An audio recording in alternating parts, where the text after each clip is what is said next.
In tonight's main point, the Supreme Court is set to decide the fate of President Biden's controversial student loan forgiveness plan. All this means people can finally crawl out from under that mountain of debt to get on top of their rent and their utilities. With the decision expected as soon as tomorrow, what can borrowers expect? Lowriders take over the Capitol Mall for a first-of-its-kind event in California. We're checking out how these cars are now teaching people about culture months after no cruising signs in Sacramento were taken down. And ABC 10 is celebrating Pride Month. Tonight, we're visiting the Lavender Courtyard, where local LGBTQIA+ seniors are able to live on fixed incomes and tell us how they feel safe and supported. When this place was first announced, I was hot on the wire to get in here. I just wanted to be here so bad. Let's get to the point. Hope you're having a great Monday. As always, thank you so much for joining us tonight. Later in the show, we'll be talking about weed, marijuana, whatever you want to call it. It is getting a lot of support like never seen before. But why are sales still banned in many parts of the state? And 4th of July is coming up. So if you are heading to the water, there are warnings that you need to know. But first, let's get you caught up on some of the news of the day.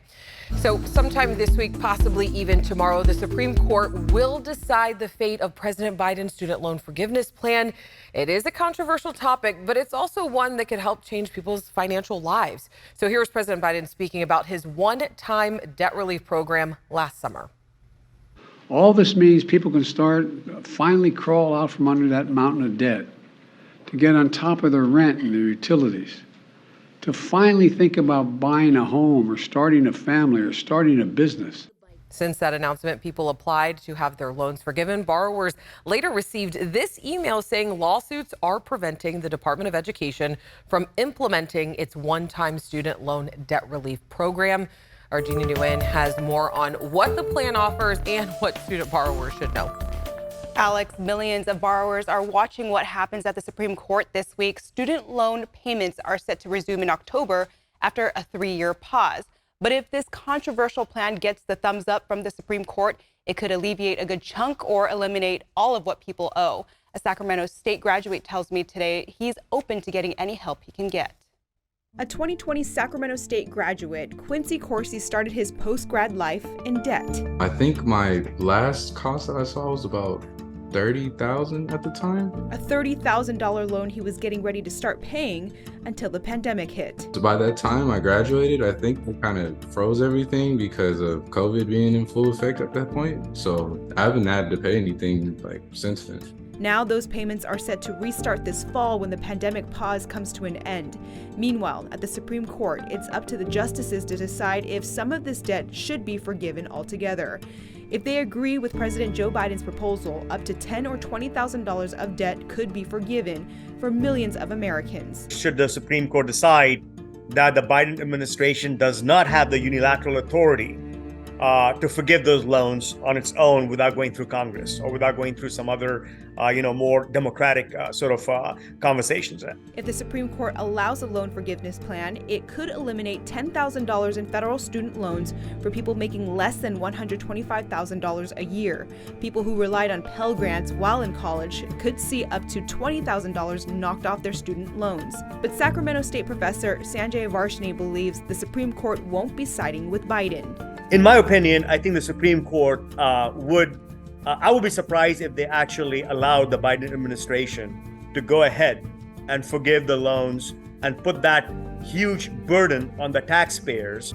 And while Corsi is not in a critical position with his finances at the moment, he says he understands how this could negatively impact many people nationwide. When I have utility bills or car payments or rent just itself, then you got to add loans onto that as well. Even that $20 could probably make a difference to somebody.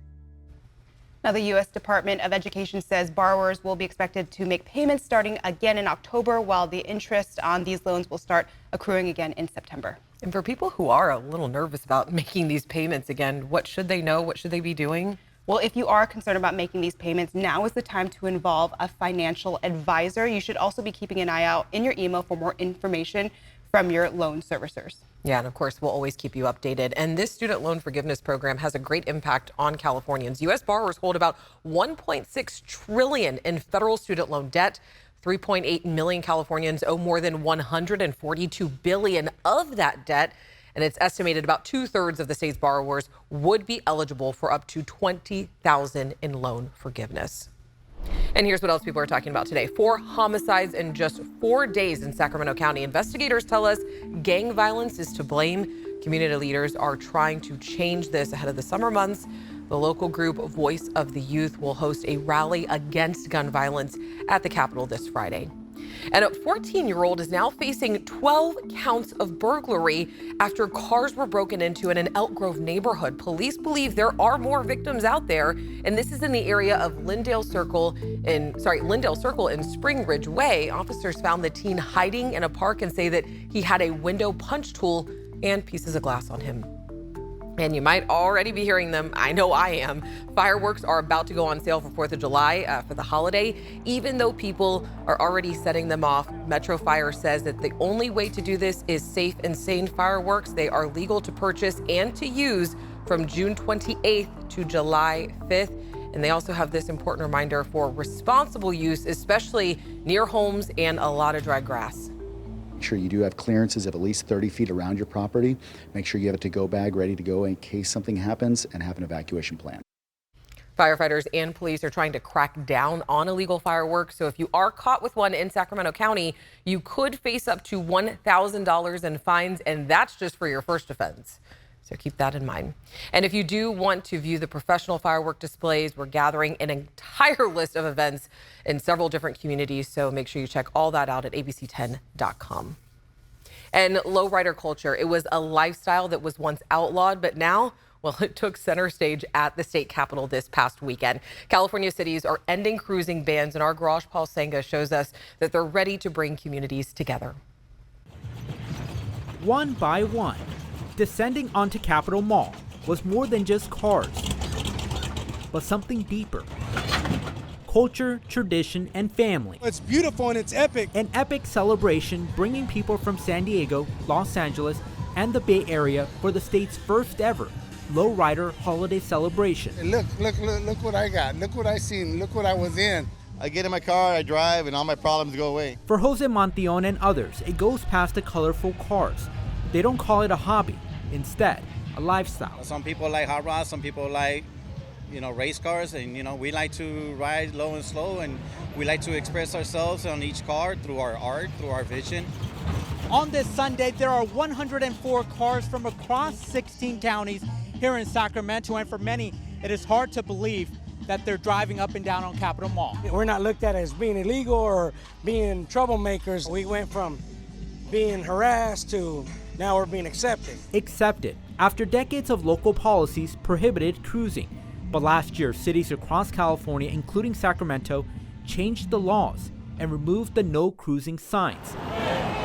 Organizer Carlos Molina says they felt their community was targeted. Because it's similar to separation of drinking fountains, or who could get access to what.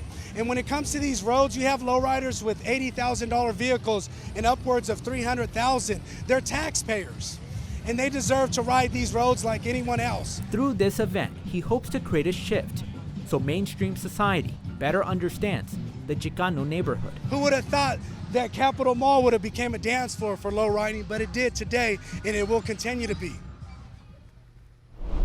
Coming up, an urgent warning from first responders, what you should know if you are heading to the water this summer.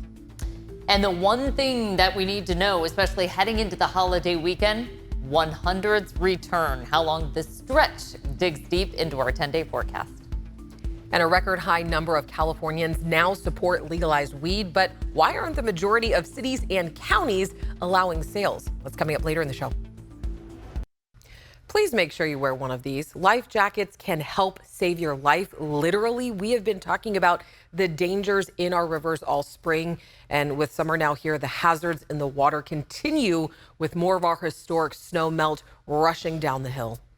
Start seeing actual high 90s and low 100 temperatures where we would see a huge melt off take place.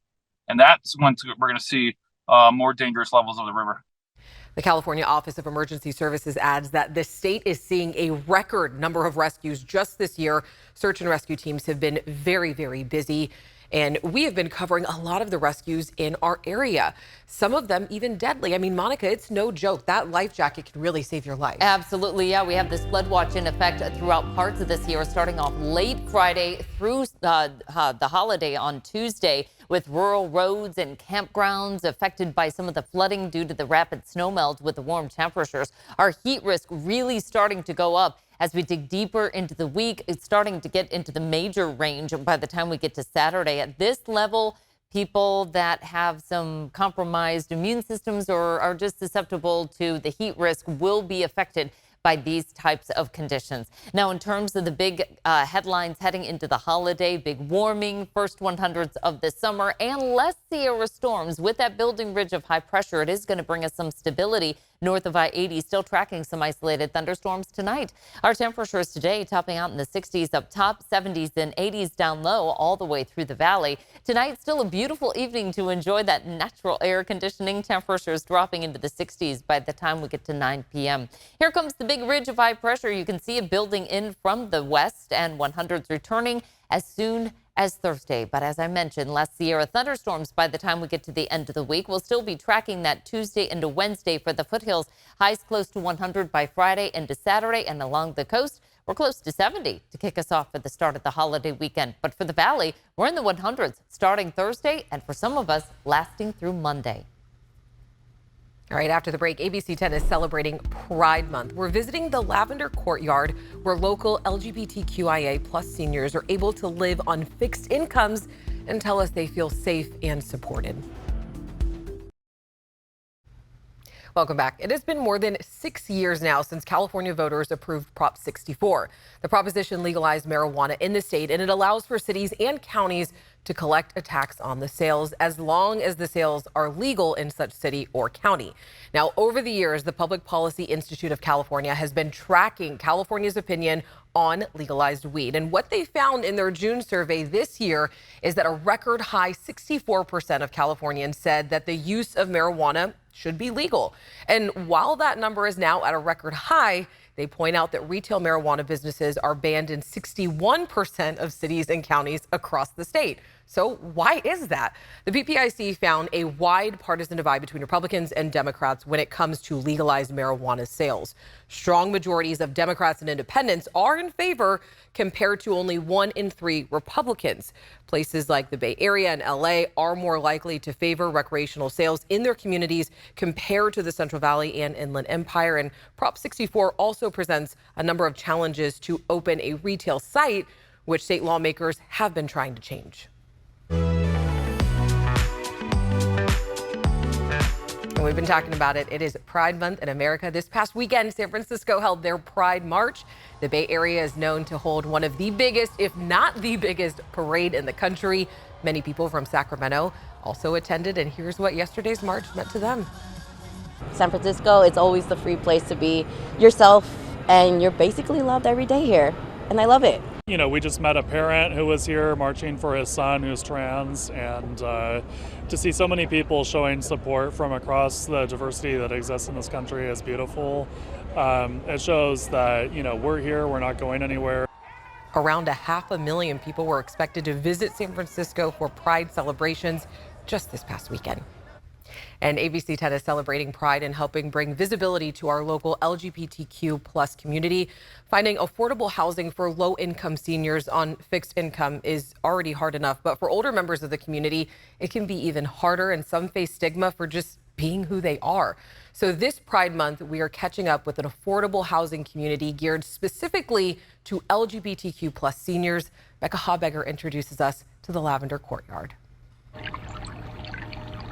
Location, location, location. My voice felt safe around here, and we're not too far away from markets and that kind of thing. Corey, who asked we just use his first name, and his pup Liberty moved into the brand new Lavender Courtyard apartments a year ago at 16th and F Streets in Sacramento's Midtown neighborhood. They're very pet friendly. I have a little dog. I almost brought her down today, but she was sleeping, so I didn't wake her. But when you're a senior, it's nice to have, you know, a little pet, keep you company. For the last 7 years, Corey, who just turned 69, says he has been living as his authentic self. I'm very, very late in life. Since the last 7 years was when I started taking hormones, living as a man out and about, you know. And people look at you like, why now, you know?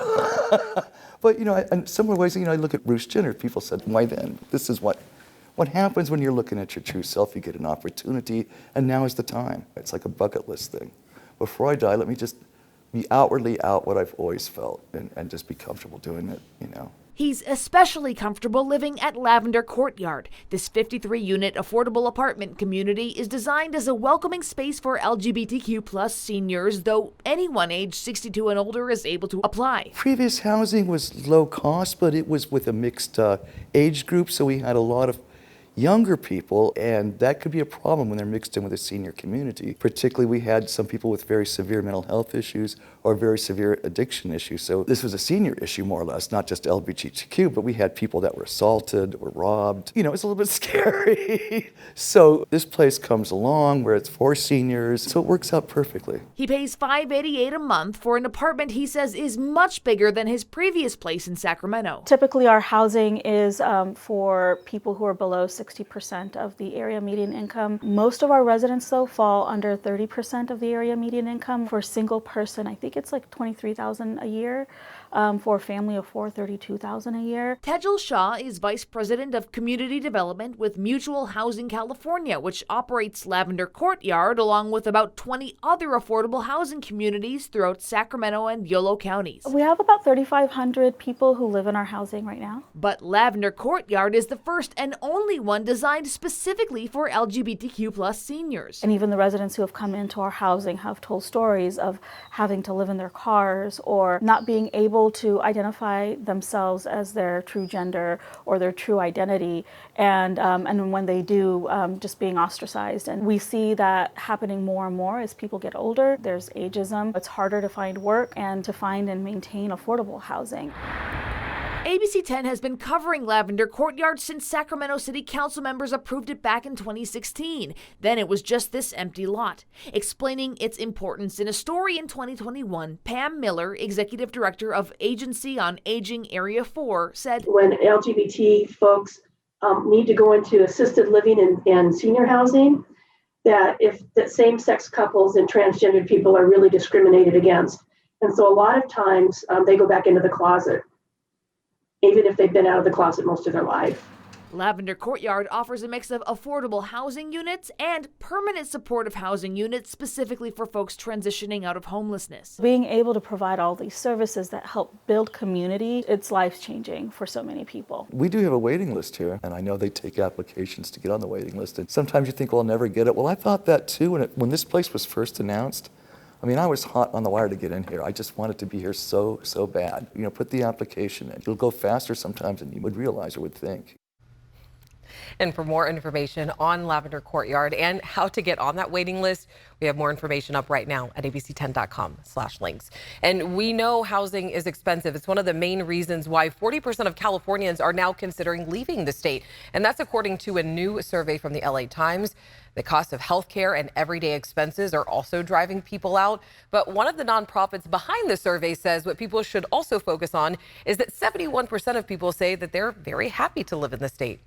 We're really talking about a hopeful situation where the heavy lifting of our values and our sentiments towards the state are really a resounding support of the state's policies, as well as how we're feeling about the state. Republicans were 3 times as likely as Democrats to point to politics as a reason why people are leaving. All right, after the break, should a compassionate place to die for those experiencing homelessness be built near an elementary school? We're taking a look after the break.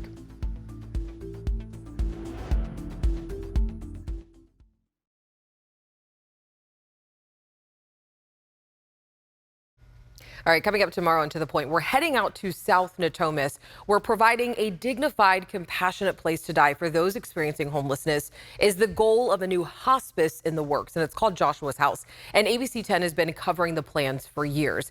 But some South Natomas neighbors are raising some major concerns. Its location will be right across the street from an elementary school. It's a little disheartening because my son tries really hard to focus at school.